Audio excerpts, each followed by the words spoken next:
My name is Sophia Wallace. I'm a visual artist and I'm working on a project called CLITERACY. CLITERACY is a project that deals with a paradox, which is that everywhere we go, we see sexualized images of women's bodies and sort of the female body as a subject, whether it's in the history of art or it's in advertising used to sell products. The paradox comes in that we've only learned about the anatomy of the clitoris in the last 15 years. And there's a crisis where women are not actually having pleasure, despite the fact that their sexualized bodies are everywhere. This project is a project that deals with the clitoris, literally the discovery of the clitoris, information about the clitoris as a metaphor, a symbol, and as a subject for art. As someone who's trained in photography, I love images, and I've always been drawn to making images of people.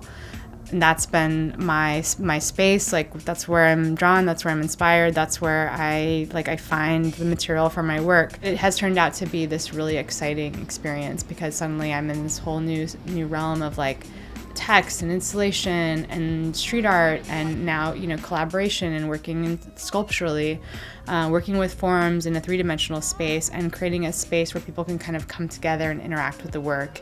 And for me, this project has always been about more than just the limitations of the white walls of a gallery or museum. It's about breaking through these taboos, using blasphemy intentionally to point out this false logic that makes no sense. It's actually harmful. Obviously, it's harmful for women, but it's harmful for everybody.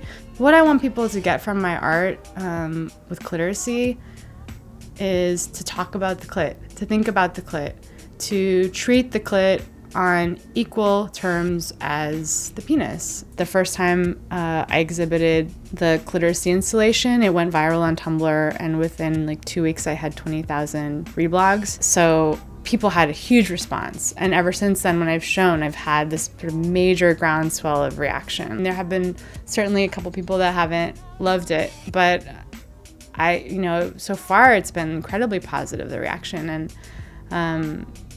and that goes beyond any kind of group of people. I mean, I would say from older people, younger people, men, women, queer, straight. It's really interesting, the range of people who are all about CLITERACY and are thank you for doing this. Thank you for talking about this. This is super important.